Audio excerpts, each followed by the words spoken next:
All right. I don't know if I'm streaming or not. I don't know what the hell's going on yet. Working on new software here. If anybody sees this, you're probably wondering what the hell is going on.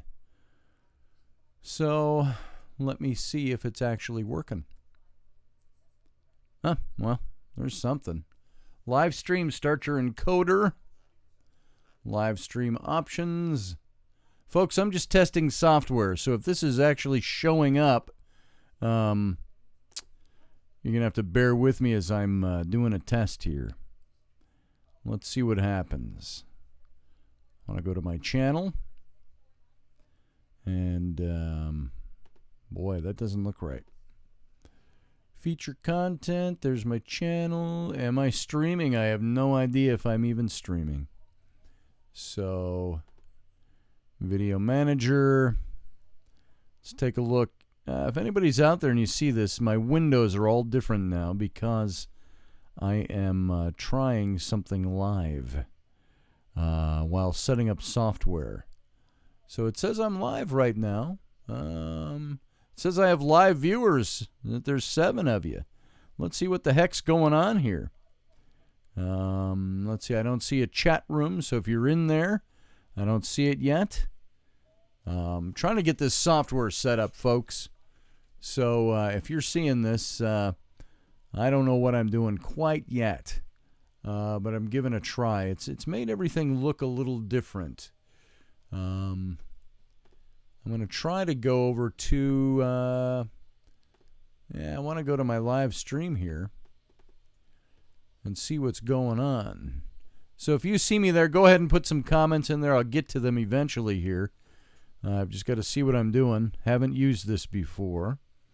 I'm streaming.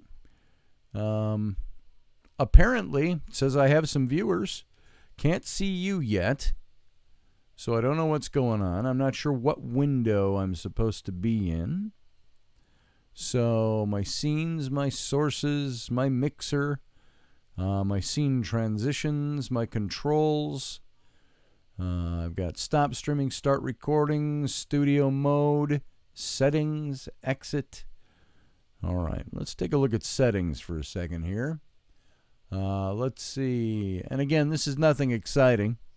I'm just trying to get this set up for tonight's show, tonight's reading. Open stats dialog on startup, output, show confirmation dialog with stopped streams. Let's see, show confirmation dialog when starting streams. Keep recording when stream stops. Automatically start replay buffer when streaming. I don't know if I need to do that or not. Keep replay. Source alignment. Snapping, enable. Projectors. Make projectors always on top. I don't know what those are. I know what a projector is, but I don't know what it means in this software. Minimize system, multi-view. Click to switch between scenes. I got that. That's so I can show you pictures like I haven't been able to do before. Enable portrait vertical layout. Transition scene when double clicked. Yeah, it all looks fine.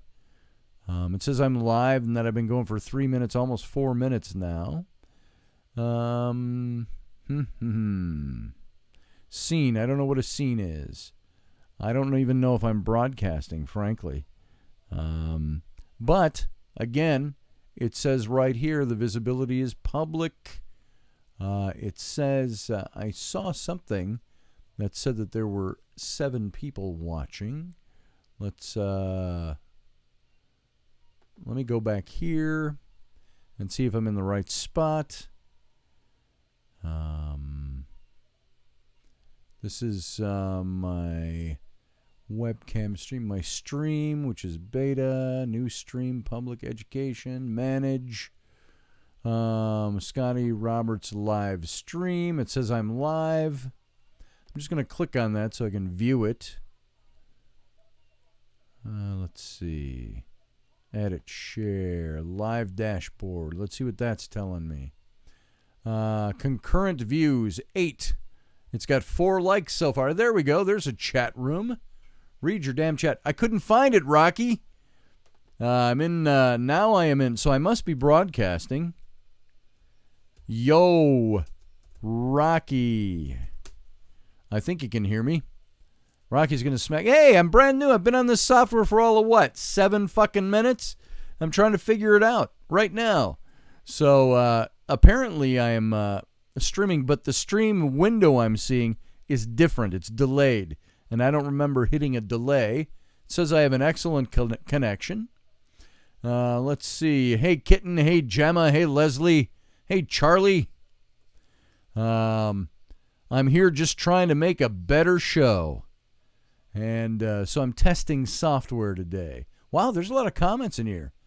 Hey, Becky. And Leslie, I said hi. Kitten. Blah, blah, blah. Everybody else, blah, blah, blah. If I haven't seen you, hey.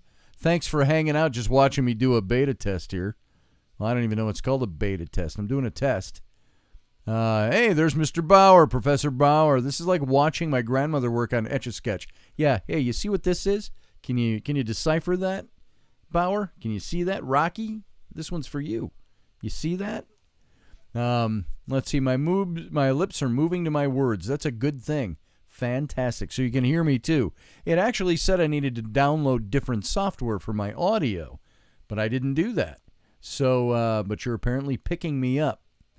I'm a little thrown because the video I'm seeing is about a minute delayed, and I didn't set a delay anywhere, so I got to go find out where that is. Let's see. If any of you Rocky or Bauer type of people want to lend me a hand and tell me, hey, here's what you need to do next, I'd take that. So it looks to me like, let's see. Thank you, Charlie, for the big hugs.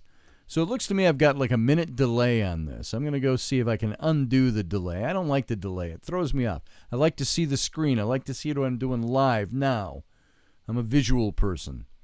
So it looks to me, and Rocky or Bauer, you can answer this question.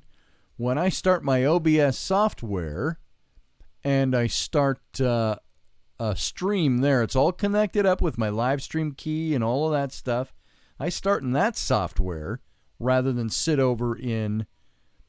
But then I've got to go over to YouTube to be in the chat room. But I've got a minute delay on that. So if you guys know anything about that, oh yeah, is that the cannoli salute right there? That's it, huh? So that's not for anybody else except Bauer and Stucci. So all the rest of you, sorry if you're offended by that, but hey, it's the way we talk. It's our sign language. I'm Tommy. I can't hear you, so I'm just going to give you this. Let's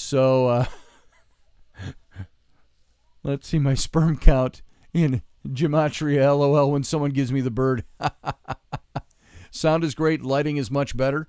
Oh, well, that's good. The lighting's the same as every night.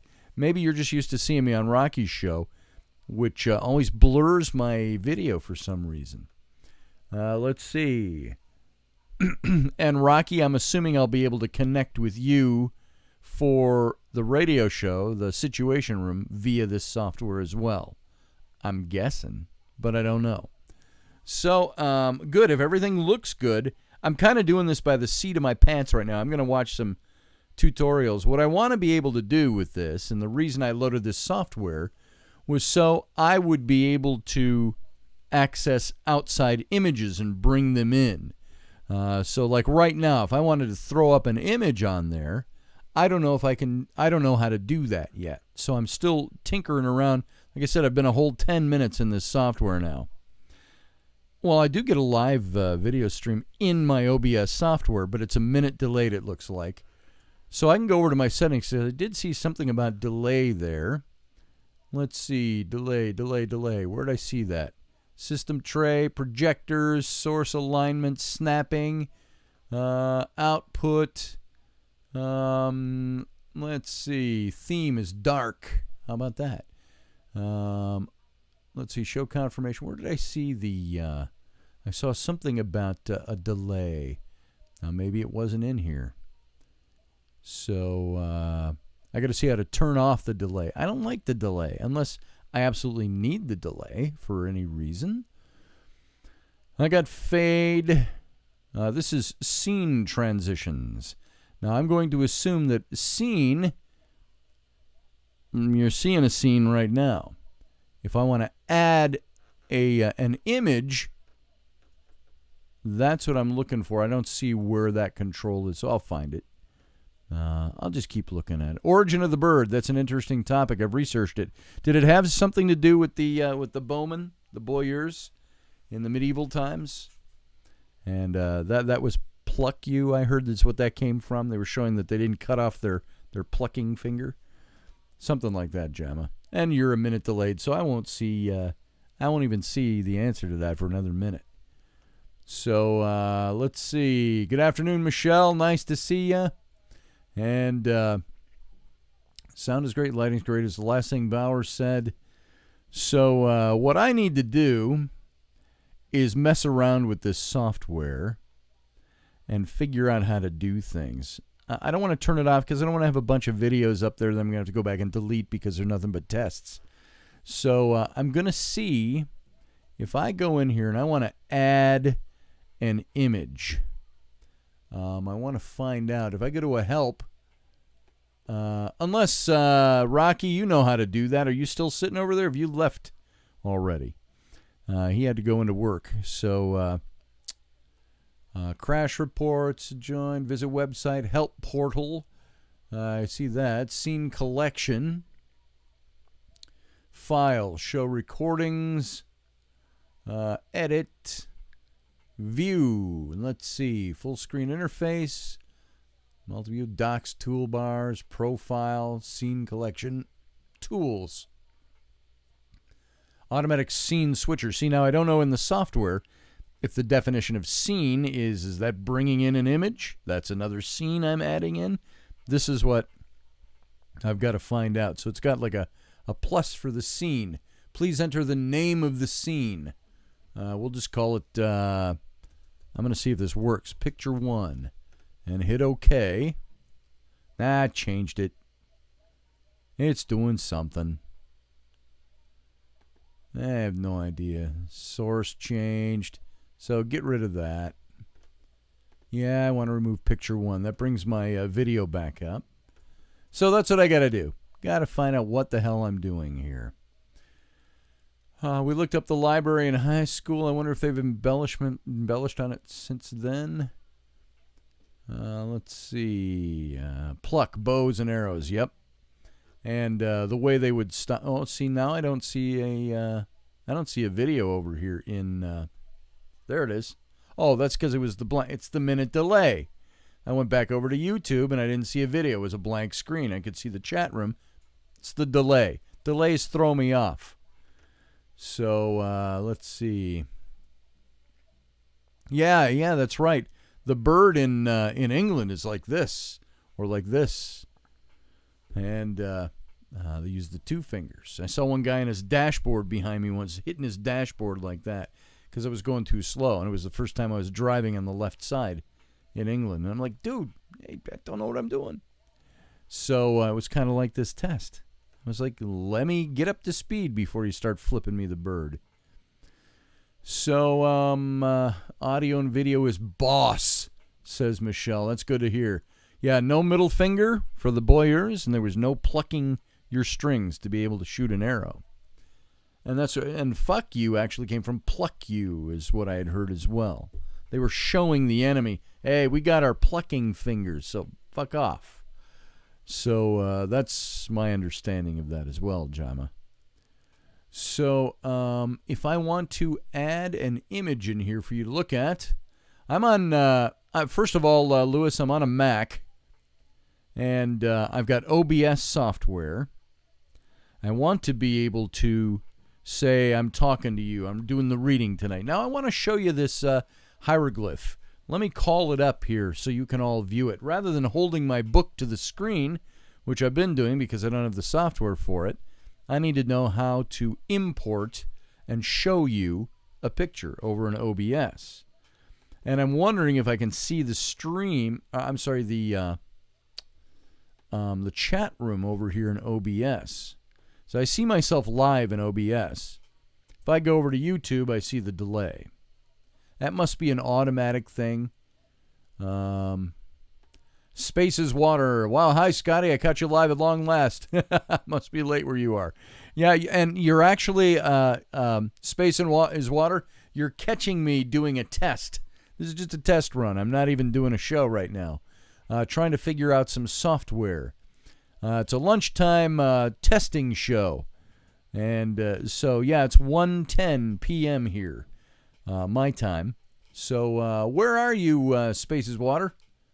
Are you local to the United States? Yeah, tutorial videos, Lewis. I'm going to have to go look those up and see what the heck's going on with that. And so I think I at least know how to get the stream going, which is nice. I'm going to have to start a minute early now so it comes on at the right time. Unless I figure out how to stop that delay. I don't know if the delay setting is in my YouTube or if it's in my OBS software. So I passed over it at one point. Click here, to set the delay. And I went over it because I don't need that yet. So, sorry to show this word, no fornication under commission of the king. Oh, during wartime. Is that what fuck meant? You don't have to apologize for using that word, Jama. You know what? I try to keep things civil. I like to be a little above the fray.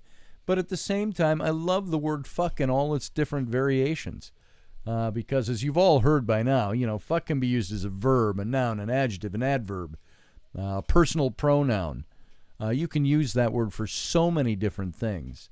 I can say fuck you. I can say fuck off. I can say you're a fuck. I can say fuck as an exclamation. And all the different variations we can go through. It's a great word. It's a word I didn't use for more than half of my life.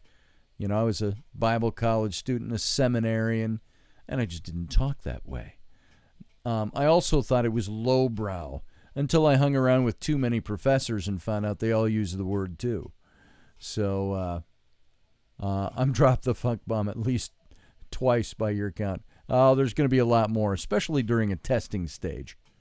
So, I'm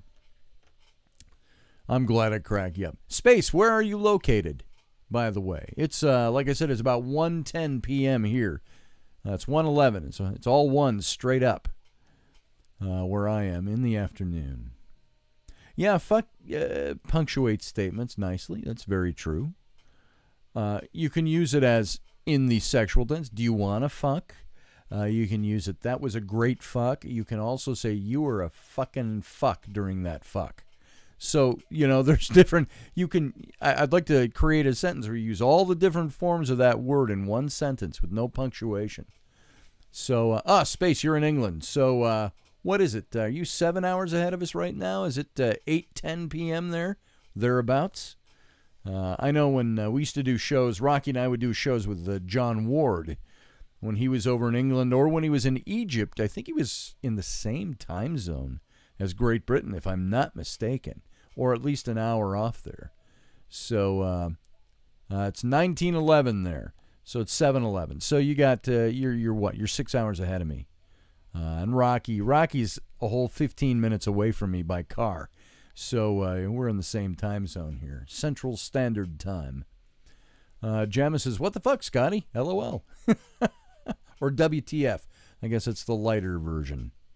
So, fuck the fucking fuckers, says Professor Bauer. I like that. It says show or hide. I think we can show that. I got no problem with a little profanity every now and then. We'd use it on the show, but Rocky and I accidentally let loose the F-bomb the other day. And that played. The problem with Rocky's and my show is that while it's an internet stream and it's picked up by all these streams, it's also picked up by, if I remember correctly, Rocky said 26 different terrestrial radio stations. And so those terrestrial stations, we've got to mind our P's and Q's. There's certain things we can't say because they're governed by the FCC, and we don't want to get our network in trouble, which would in turn get us in trouble. Let's see, Lewis Boyce, there's a YouTube. I'm going to hit that. and hopefully it won't take me out. Did it take me out of this? Yeah, it did. Put me somewhere else. So hopefully I'm still here. What? All right. I think I'm still here. There you go. Yeah, I'll have to click that because it didn't go to a new window or a new screen. It took me out of my stream here. I think it did. So cursing used to be crass. Yeah, I guess that makes me a crass lass. There you go. Aye, lassie. Oh, you got a mouth like a sailor. And so yeah, I use it light around my children. The only time my children hear me swear is when I'm really pissed off about something. I don't like to use swear words on my children. Like, I will never call my children little fuckers or anything like that. I don't like it. It's unnecessary. I think that's a bit abusive. They have heard me say fuck, though, because I've heard my 4-year-old repeat it. But my wife also can hold her best with anybody in a barroom brawl or a board ship out to sea. So Rainey's got a colorful vocabulary. And so my kids hear it probably more from her than me. So you'll have to put a sticky note on your monitor to remind you of all your P's and Q's when live on Rocky's show. I'll bet, yeah. I just have to watch my swear words. Sometimes they slip out.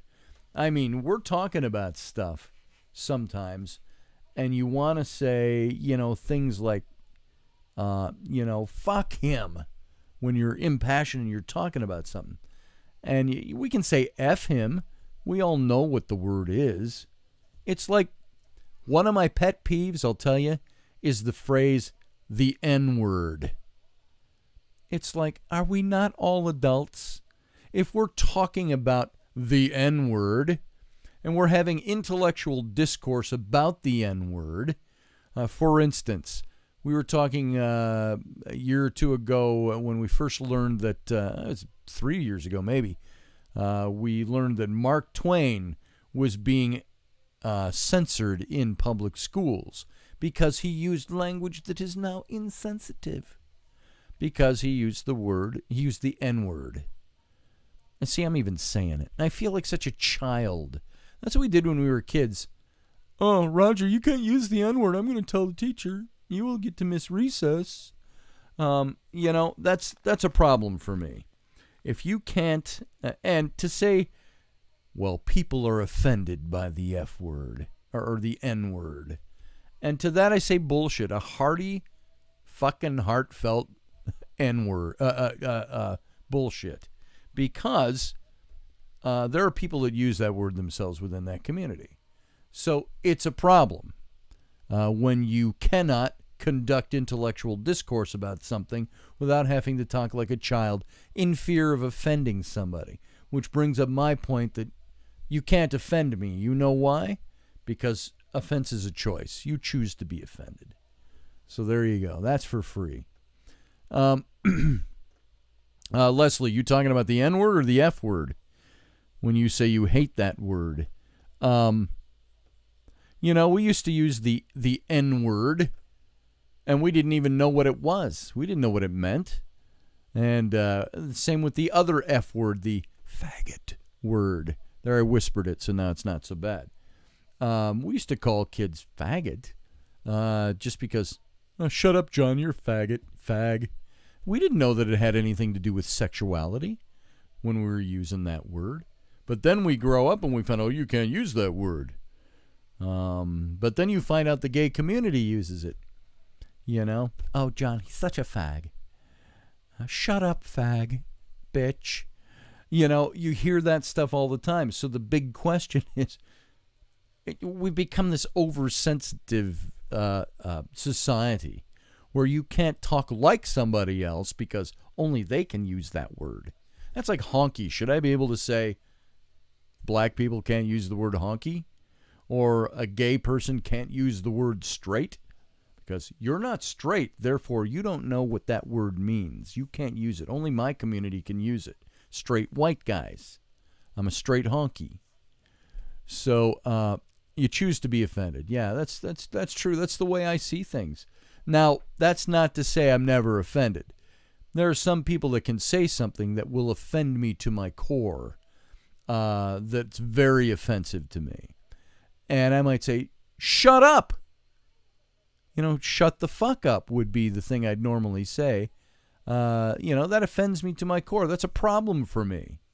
And it's usually not about me. It's about somebody else close to me. I don't care what word somebody wants to use. Doesn't bother me. Use it and be decent to everybody. Well, what's Bill and Ted? Was it not be decent? It was be excellent. Be excellent. Be excellent to everyone. So YouTube takes away my comment that fags are cigarettes in England. I'm going to show it. There you go. Yeah, they are. John Ward used to say to me, I'm going to go light up a fag. A faggot is also a stack of wood. And so we've put connotations on words. And when you become politically correct or political correctness runs amok, I hate wearing my bifocals, by the way, because I always got to go like that, and you got to look up my nostrils while I'm trying to read things. So I can read without them. But be excellent to each other, says Michelle. And yeah, so all of those words, they're just words. It's the connotation you put to them. If we're violently trying or attempting to offend or hurt somebody, that's one thing. Taking the offense on the other end is a completely other thing. And it's a bunch of crap, as far as I'm concerned. So that does not mean I will not check my speech and words I use when I'm in certain settings. Like, I'm not going to go for tea with the Queen and, talk about, fuck this, Liz, fuck that, Liz, do this. I'm not going to use that language with the Queen. I'd spoon with her, but I wouldn't use that language. I'm just kidding. I wouldn't spoon with her. Unless she asked and gave me a knight's title. We will bestow on you a royal Sir Scotty if you spoon with us. And I could do that, but I couldn't accept it because I'm a United States citizen. I can't hold a title with a different country. So that's too bad. You get Rocky and me together, drinking and smoking cigars, you're going to hear a lot of flippin' F's flying around and other things. It's fun for us. That's all. But I also believe in decorum and dignity at the right place. So I'm going to go back over to my OBS software here. I still, in all of this, haven't quite figured out. You had a dream about the Queen last night, Michelle? See, now I'm a minute offset, so let's see. I was Meghan Markle in said dream. You were Meghan Markle, huh? That's kind of cool. She's kind of hot. Hey, Lola Joy. Didn't see you. Iowa, how you doing? Let's see. Yeah, retard is another one of those words. Mental. They always say over in Great Britain, those of you from Great Britain here, I hear the word mental all the time. Oh, that's mental. It's not brilliant. It's mental. I went to school with this young man, and he was completely mental. He had to drop out in the second semester. So words are magic spells that are cast every day, and some don't know it. You're right about that, Charlie.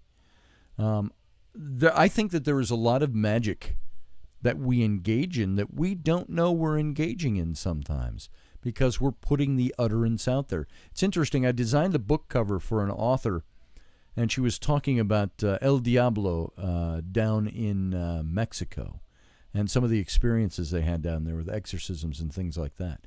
And for the design of this cover, I designed it in the background. I found what I would consider like cultic, occult type of symbols, Mexican occult symbols. Some of them were historical, some of them were current, I think. But I took those and I had a big blue sky in the background of this cover. And so I took those symbols and I blew them up big and I tinted them way back so that you almost couldn't see them. And I laid those symbols all around the background. And then the text of the book was over the top. The photos were over the top and things like that. And she told me, I love this and I love the look, but you got to lose the symbols. She said, I don't know what they all mean. And you don't want to invoke, you don't want to create something by use of those symbols. She said, we have to be very careful. And thank you, Lewis. This is a test, and I'm still not learning everything. I don't even know.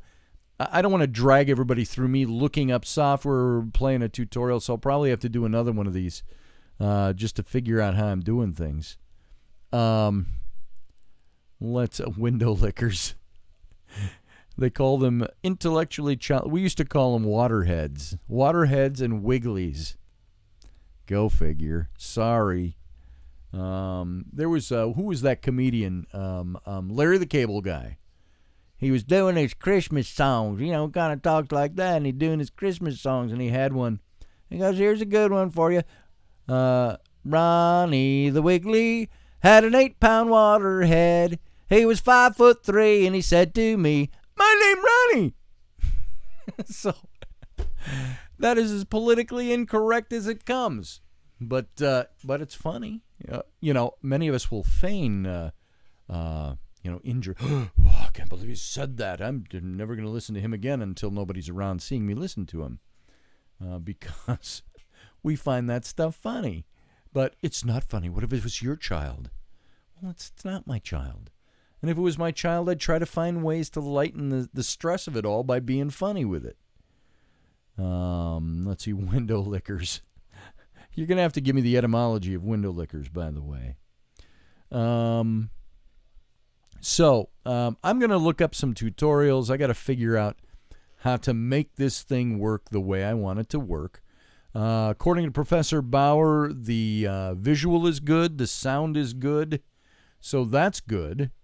Rocky, I think he's gone, so I can't ask him. We were just talking about this a little while ago, and then he had to leave. But I got this software downloaded. I think I know what I'm doing now. I think it automatically from the software connects to my YouTube stream because I put that key in from YouTube. I don't know if I can set up the timer the way I used to, where it shows the stream, and you could come in hours before I'm actually doing the broadcast and see the window live stream coming at 9 p.m., 10 p.m. Eastern. You know, so I got to look into that stuff and see how to make that all work. Let's see, what else do we have? WAPO, it's a great song. This is fun, Scotty. Hopefully it'll help you accomplish. So far, Leslie, it's got me a little bit. I can see it's working, so that's what's working for me. Let's see, what else we got here? I'm just looking at your chat. So I've got to figure out now how to incorporate images, because those of you who are there for the readings, you know how many times where'd it go? I would take the book, you know, and I would go, hey, I don't have the software yet, but I'm going to throw this picture up so you can, you know, it's there. See, look at that. And I got to hold it and make sure the light doesn't shine on it. And you're not getting the best image in the world when you see that way. So I want to be able to access that image off my computer and throw it up on the screen so you can look at it. Just the way Jeff does when he's doing his stuff. And he takes you through, you know, he's parsing verses and throws up articles and things like that. So I've got to find out how to do that yet. And hopefully I'll have it figured out before tonight so I can do something good with it tonight. So as far as that goes, I think I got nothing else right now. I got to get to work on this. I got to eat something. It's 1:30 in the afternoon. I haven't eaten yet. I'm hungry. Oh, wait, I take that back. I had an egg. Never mind. And I had a rice cake. A rice cake with peanut butter. So you want to talk about drab food? Rice cake. I hate them, but I have to do it. You know, at my age, it's kind of funny. It's weird because I've been so inactive since the surgeries trying to get back into that. But because I'm inactive these days, or not totally, I mean, I'm not active like I used to, I can eat like a cheese sandwich, just 2 pieces of bread with cheese. I eat that and I'm walking around bloated like, oh my God, I'm stuffed because my metabolism's slow. So I'll get that back. So I did eat today. I had a rice cake, and I eat stuff like that because it's light. Space, probably have another test video sometime this afternoon as I'm figuring this stuff out. So, because I want to be able to throw up an image. Here's the thing. I don't see a command on here right now. It tells me, here is how you load an image while you're talking and streaming. This is how you import an image. I've got to go look at the tutorials for that. Michelle, I'm glad laughter helps.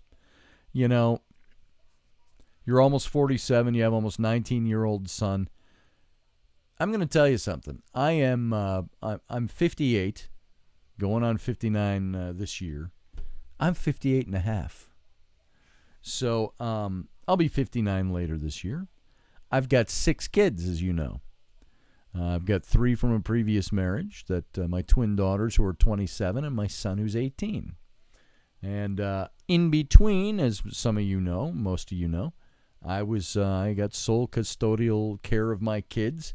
And for 5 years, I was a single dad raising my 3 kids who were at home with me.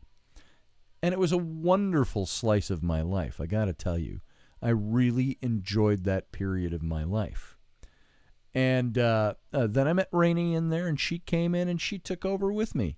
She was stepmom before we were married to my 3 kids. She wanted that. She wanted to be there. And then we got married, and we've got 3 of our own.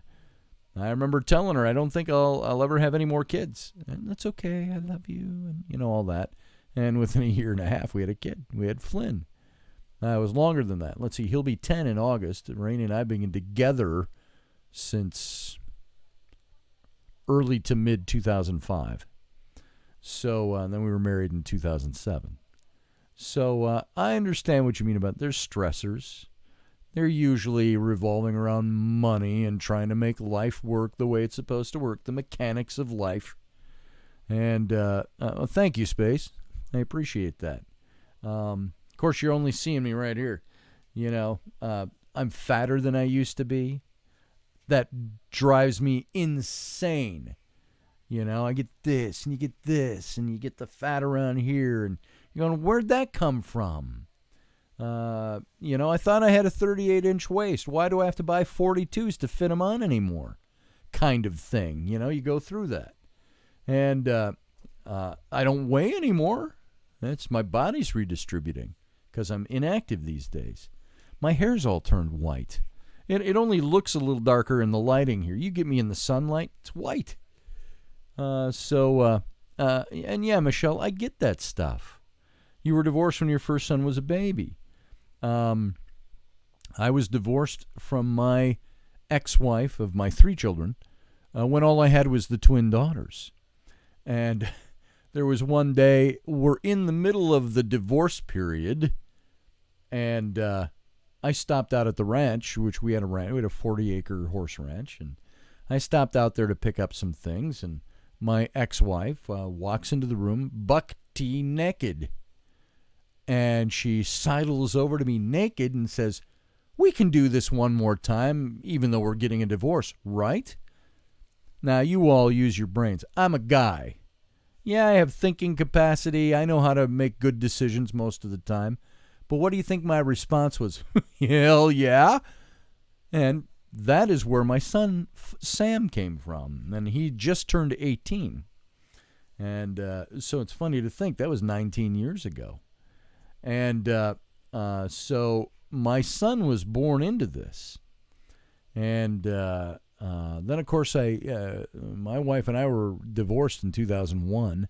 I met Rainey in 2004, just knew who she was, and we didn't start dating or even seeing each other till 2005. And so we've been together all that time. And I didn't think I'd have any more kids, but now I got 3 more. So now I got 6 kids. Go figure. How'd that happen? So, anyway, Jama, you said your husband's mother was 43 when she had him. Yeah. Well, see, now, Rainey is 20 years younger than me. 19 and a half years younger than me.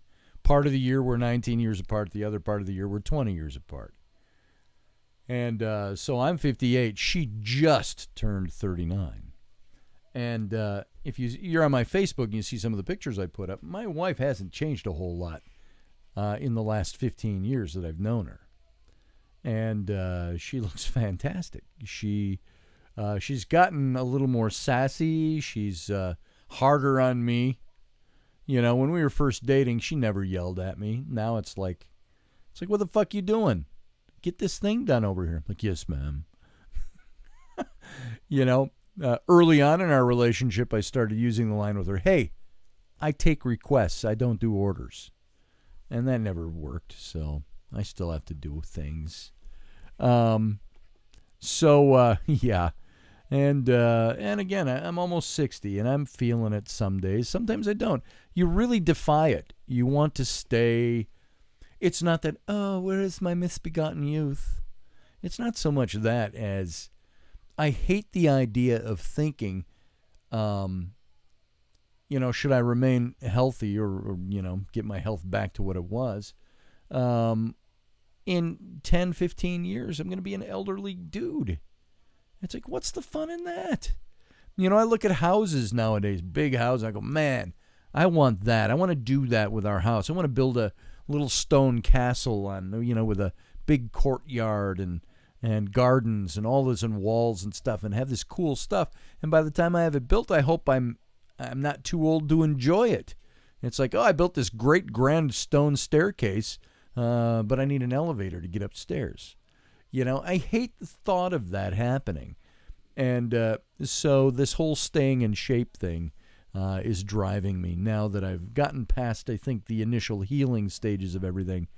I think that I should be able to manage. So I look healthy as a horse. There's things that don't work as well as they used to. If I sleep wrong on the bed, I get up in the morning. 2 days ago, I was limping all day. It's stuff like that. That stuff didn't used to happen to me. I've got a replacement hip on the right, and it goes all the way down into my legs some days. So without complaining about physical ailments, that's the stuff that bugs me. That's where I know I'm getting older. Things just don't work the same. Things hurt more. Food works differently in your system. And, I appreciate the compliments, though I really do. That's nice. Keep them coming.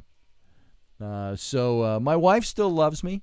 Reminds me of that old Beatles song, will you still need me? Will you still feed me when I'm 64? And I've sung that to my wife a couple of times. And, hopefully she likes to keep me around. Hopefully I'm still viable in 10 years. When she's the age I am now, I will be 78 years old. When my youngest child, my 4-year-old Ellery, graduates high school, I will be 72.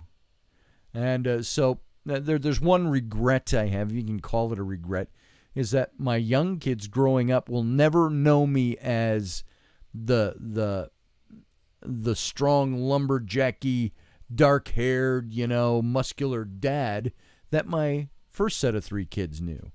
My kids have grown up seeing the stuff with the heart, seeing the stuff with the hip. The last 2 years is when that's really hit me. And they've never known me without gray hair or white whiskers. And I look at that and I go, my kids, they're used to what's there. Life is life. But my older kids know me in a different way. And they share stories with the kids. They're young, but they share stories with them.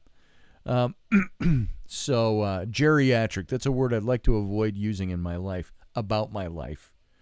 So, yeah, Michelle, you're 46, and you've got the son, turned 4-year-old son. Wow. So you kind of know what's going on. And my kids, I wanted unique names. I wanted my kids to have cool names. It's like Abby and Bryn. Abigail, she's Abigail Shaw, and Bryn is Bryn Morgan. That was my first attempt to, 27 years ago, trying to give my kids fun, interesting names that meant something. Hailed back to my Welsh and Scott heritage a bit. With Sam, I just always wanted Sam. Sam came from my seminary in my theological days, the story of Samuel. And so I said, if I ever have a son, someday I'm going to name him Samuel. And I did. Samuel Joseph, after my dad is Joseph. But my three younger kids now, Flynn.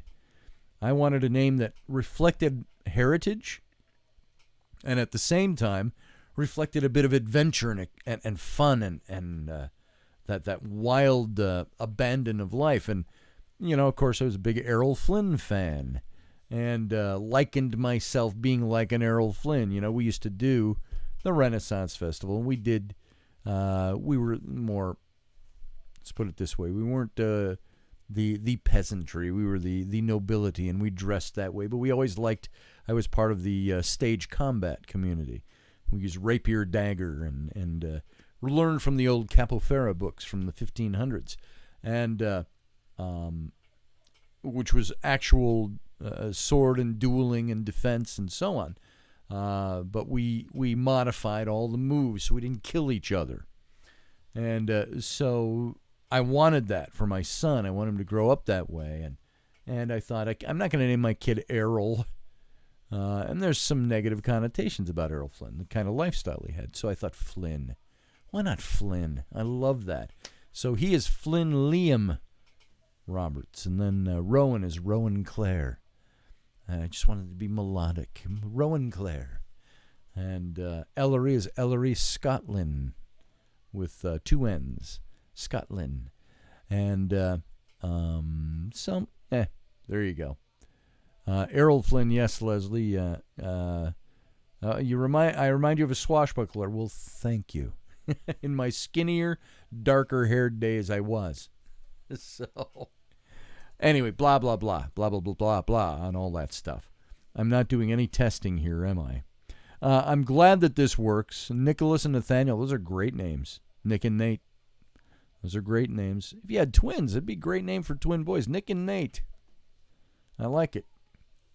Let's see.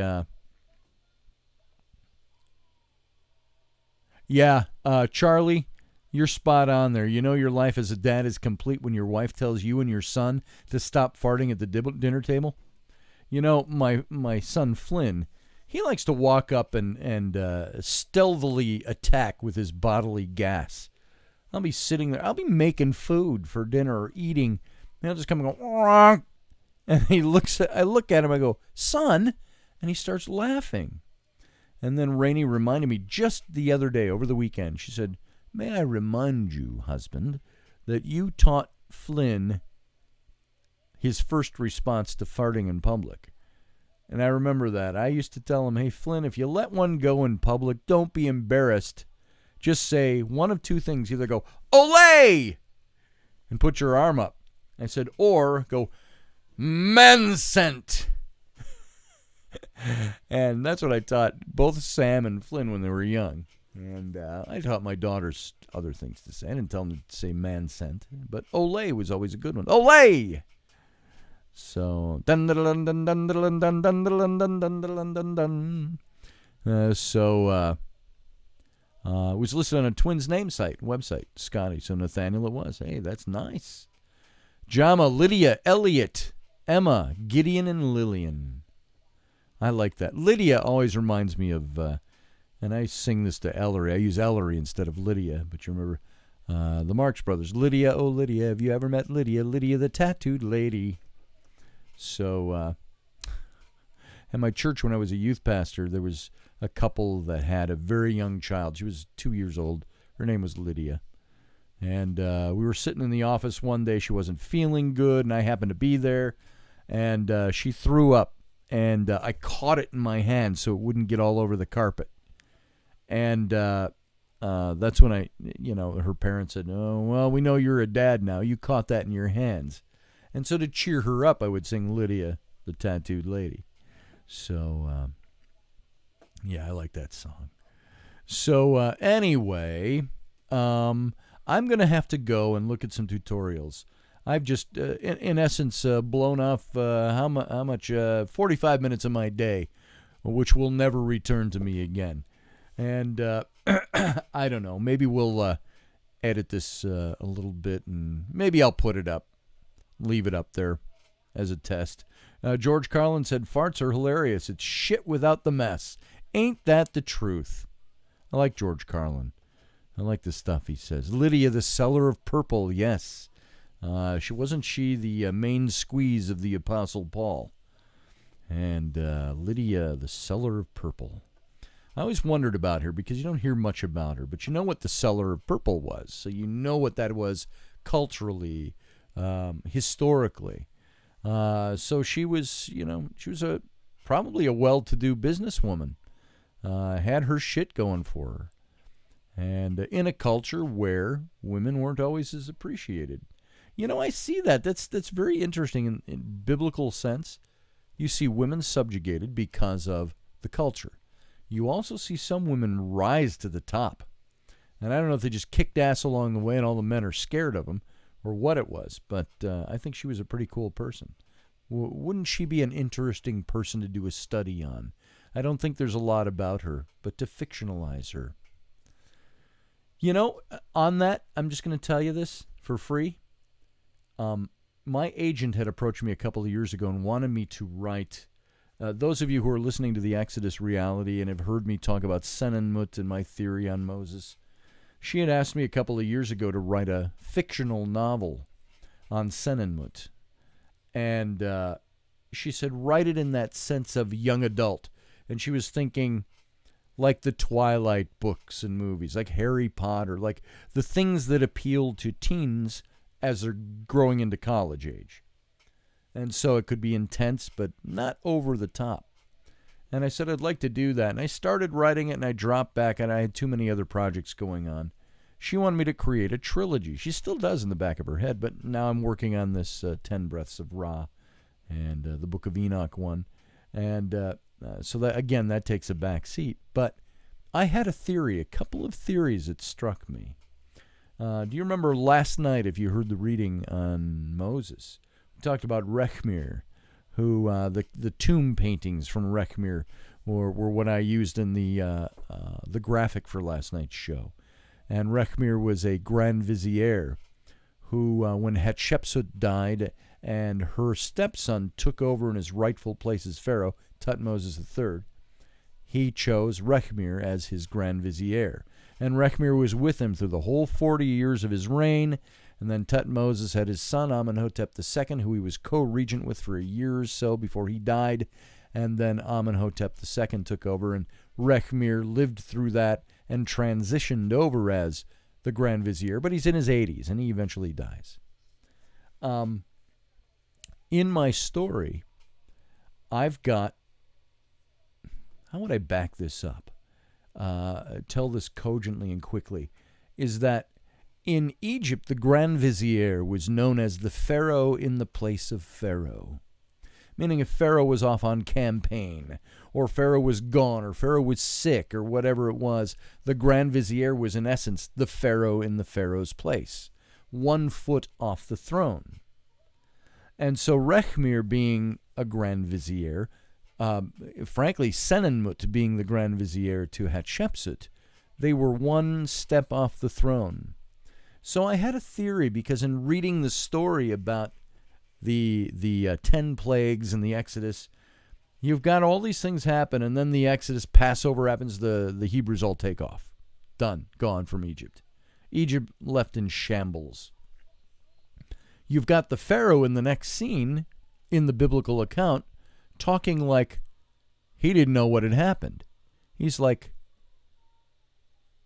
where the fuck are all my slaves?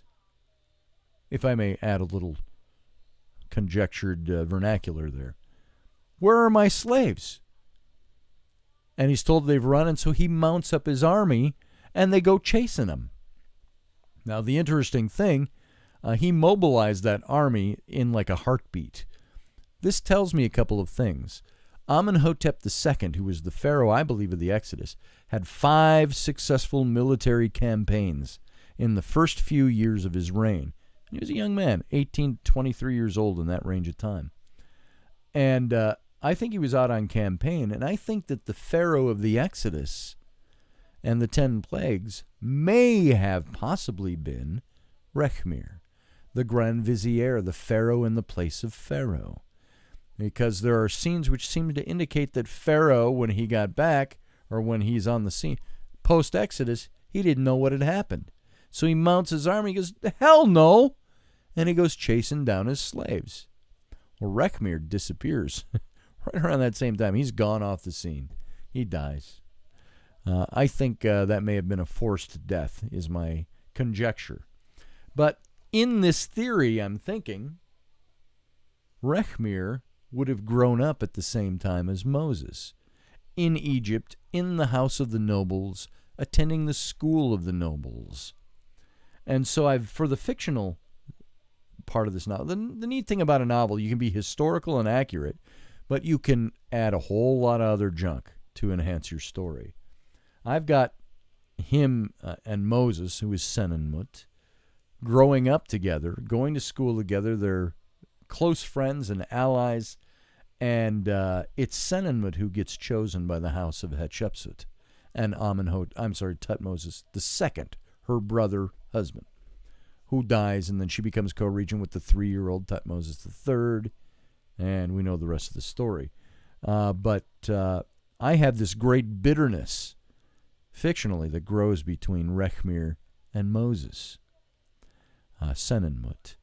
And when Moses disappears after murdering the Egyptian, I've got the factionalizing going on. Just like Queen Elizabeth had like the Earl of Essex. She had Northumberland and Norfolk and all these different guys that were always trying to set themselves up as the rightful king, and she beheaded them all. I think that there were factions going on in Hatshepsut's court. And so I think when Moses ran, when he mentions the Pharaoh knows who I am, he's referring to Tutmosis III. And Rechmir becomes the Grand Vizier, and 40 years later, Senenmut returns as Moses to lead the Exodus. And these two old codgers know each other. And there's been this rivalry through their whole lives up till 40, and then Senenmut disappears. You didn't even hear from him for 40 years. Imagine that slot of time. I graduated from high school 40 years ago. It would be as if somebody from my senior year in high school that I had a problem with suddenly appeared on the scene now at my age of 58. And so that big period of time. But I have this feeling, the whole hardening of Pharaoh's heart, as the scripture says, the whole, no, I won't let your slaves go. See ya. Shut up from the Pharaoh. And I think that it's possible, a theory, a fictional contrivance maybe, that the Pharaoh of the Exodus was actually the Grand Vizier, Rechmir. And so Richie asked, did they steal the ark? Did who steal the ark? Somebody did. It said it was carried off to Babylon during, it would have been in like the 500s or 600s BCE, when Babylon sacked Israel, destroyed Jerusalem, leveled the temple, razed it to the ground. And they took all the articles. They carried off the ark, and they carried off all the stuff. And that's the last mention of it. There are Zionists today that will insist that that they have the ark. Don't know for sure. Let's see. I was watching a documentary from Flat Earth British, and he seems to think the pyramids were all watertight, and they were the real arks, and blah, blah. Space, here's what you tell them. Blah, blah, blah, blah, blah, blah. The pyramids were not watertight. I can tell you that. They were snug, but I'll bet you there were trickles of water that came in through those pyramids. Those pyramids, I've been inside them. They're definitely built by guys, and they definitely were not watertight. They were not power sources. They were shrines. This is what these people did. People say, well, why'd they build it? Well, the Pharaoh built a monument to himself. He was the god of the people. He was the god of Egypt. And the people, some of the industry of Egypt was simply thousands upon thousands of people living in the village, like on the Giza Plateau. The village that's been uncovered could have housed easily 20,000 people. Well, these villages existed for the sole purpose of one thing. And your job, you weren't a slave, you weren't indentured. Your job was to honor your Pharaoh, the god of your nation. And these whole communities, 20,000 people strong, built some of these structures as a commemoration to their Pharaoh god. And that's what they did. That's what life was. And they had to sustain that community. You had bakers, you had butchers, you had all that stuff, everything that was needed to run a village and a society. And so, pretty neat stuff when you think about it. Thanks, Leslie. Let's see. Jama, supposedly related to Queen Elizabeth I, somewhere down the line. That's pretty cool. I'm related somewhere down the line, not by blood, but by marriage to President Andrew Jackson. If you remember him, he married a woman named Rachel Donnelly, and she was the scandal in his White House. Rachel Donnelly was married to a guy named Captain Louis Robards. You start seeing the connection right away. Captain Louis Robards fought in the American Revolution and married Rachel Donnelly. They were married in Virginia, and they moved away to Mercer County, Kentucky, where he set up a big mercantile exchange, dry goods and things like that. And she ran off with a brash young Kentuckian by the name of Andrew Jackson, who later became president. Now, the laws back then, if you were going to divorce, you had to be divorced in the state in which you were married. Well, she divorced Louis Robards back in Kentucky. And then they moved to Virginia, and he became president. And she was not legally divorced from Robards by the law of the day. And so she was considered a bigamist in the White House. So that's the ammunition, the opposition to Andrew Jackson used against his presidency, was that he was married to a bigamist. So she had to go through all that court stuff and get it figured out. Louis Robards, on the other hand, retired veteran of the American Revolution, fighting for the Continental Army. He would have been my 9th generation uncle. So I came from William Robards and John Robards. He was a brother. So there you go. So interesting stuff. We all have great histories that make great stories. Louis, good to see you. Thanks for the advice and the website. I'll go look that up. And folks, I think I should probably take off. I'm just yammering, doing nothing. So what I need to do is I need to go in and figure out my software. I may be back. You can check in if you want. You can ignore me. Might be a way to do it privately so it doesn't broadcast. So this was all a big test for my new software, which I'm using right now. I just don't know all the ins and outs of it yet. So hopefully we can get it to work. Also related to Willie Nelson. My heroes have always been cowboys. They still are, it seems. I used to do a fair Willie Nelson back in the day. I had to get high on pot and nasally first. All right, folks. We're going to do a reading tonight, one way or the other, whether my new software I've got it figured out or not. We'll be doing it tonight. So be here. It's now 2 o'clock Central Standard Time, which is 3 o'clock Eastern Time. So 6 hours from now at 3 o'clock, 2 o'clock, 7 hours from now, 10 o'clock Eastern, 9 o'clock Central, 8 o'clock Mountain, 7 o'clock West Coast time, 2 o'clock, I think, Hawaii time. And if you're living in England like Space is doing, 10 o'clock Eastern time, well, 9 o'clock Central time here, it's going to be, 5 in the morning? So if you're up early and you got nothing to do, Space, come on over. Check it out live. Otherwise, folks, thanks for being here and watching me fumble around with a piece of software and talk like I got nothing else to do. I got so many stacks. I'll show you one thing I'm working on right now. I have a client who last year hired me to illustrate a book that he wrote, a new book on the crucifixion of Jesus. And from a more historic standpoint, but also he's very Roman Catholic, so his theology is based around that. You may have seen some of the pictures on my website. If you go over there to my website and look at them, he wanted me to do the cover illustration of the face of Jesus as it would have looked for whoever the man was in the Shroud of Turin. And so I did that with all the wounds and all of that. And that's the cover illustration. But he had me do, I want to say there were 25, 26, maybe almost 30 illustrations for that book. And I finished them a year and a half ago, and he would keep coming back every few weeks, and he goes, one more, I got one more I would like you to do.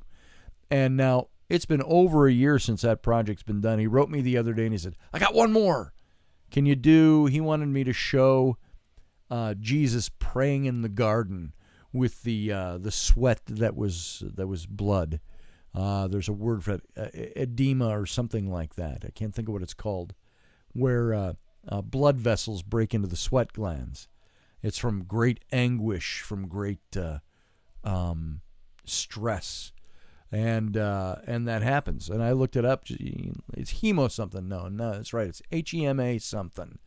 Look for that, blood in the sweat. And I saw a bunch of pictures of that. And it, of course, comes out fairly watery because you're sweating. So I did this drawing for him, and he's got to approve this. This was a sketch I did yesterday. Now, I told him, I said, don't worry, Jesus looks like a scraggly, homeless transient in this picture. I said, but there's no color in it yet, so don't let that bother you. He's supposed to look anguished and so on. So this is the illustration that I did for him just yesterday, and I'm waiting for his approval. And this is going to go on one page of the book. And this will be, of course, Jesus praying and the blood trickling down his brow, around his eyes. It comes out of your eye sockets, coming down his face. Not bloody, massy mess. It's more of that really light, watery. My mic just went out. There you go. One of those, it's that really watery, sweaty blood. Hematoma, there it is. And so that's what I'm working on right now. I hopefully will get the green light to paint that this afternoon. And I've got a ton of other stuff to do. And I got the big new contract with doing the graphic novel stuff. So it's going to be a busy summer, which is nice. I don't know what I'm going to do with all my other projects as they come in. So, yeah, he might have looked like that, Leslie. I don't think he was the limp-wristy, frail-looking guy we see in some of the movies. I think Jesus of Nazareth, if he existed the way we think he did, first of all, he was a carpenter, grew up a carpenter's son. Even people in the Bible recognized him. Isn't this the carpenter's son? They knew who he was. I think he probably could be tough. Remember the clearing of the temple? It says he fashioned a whip out of leather straps or something, and he kicked over the money changers' tables and whipped at them and held them out for 3 days. You don't do that if you don't know how to handle yourself physically. So I think, who knows? Who knows? But yeah, he was outside. So where'd Audrey go? That's a great spitball, Mike. Yeah, it is. So let's see. So there it is. Audrey, it's good to see you, by the way. You're working, aren't you? Nice to have you here. This was, just so you know, this was just a test. I'm testing software, and I still haven't finished the test, but we ended up talking. We're all just talking here, Audrey. Love Audrey to absolute death. She is our, she upholds Rocky and me like you wouldn't believe. So it's nice to see you slip in here. I love it. Let's see. Jama says magazine did a medical breakdown of what Jesus went through as he was crucified in the late 80s, early 90s. Interesting read. I'll bet it was. We went through a lot of that in our college courses, and we studied the crucifixion and what a Roman crucifixion entailed. Pretty bad stuff. You were at the tooth spa. What does one do at the tooth spa, Audrey? So, anyway, there you go. I keep saying I'm going to go. This is what we call up here the Minnesota goodbye. It never ends. So, hold on. I'm catching a lot of... Oh, that's the TV out in the other room. Rainey is gone with the young one. They went to school for some little program today, and I couldn't make it. I had stuff I was working on. Not this yet. So now I'm on this. So there we go. This tells me here I can stop streaming. I hope, I don't know, I don't even know yet if this software must archive it over at, I don't know if the software does it or if YouTube does it, archives it. And I'm just talking not for this show, this non-show in particular, but when I do a show, I got to make sure it saves them. So here we go, folks. I'm going to go out because I got to get some things done. I got to try to figure this software out. You may or may not see me pop in again. And by the way, thank you all for being here. It's kind of fun having you here. That was fun. And I appreciate it. So we'll see you tonight. 9 o'clock Central, 10 o'clock Eastern for the Exodus. And one way or another, I'm broadcasting. So here we go. I'm going to stop this stream now. Good to see you. Talk to you later. And, I got to do it over here. There you go. I can only do this with my left hand. My right hand, I have problems with it. So there you go. Live long and prosper. Talk to you soon.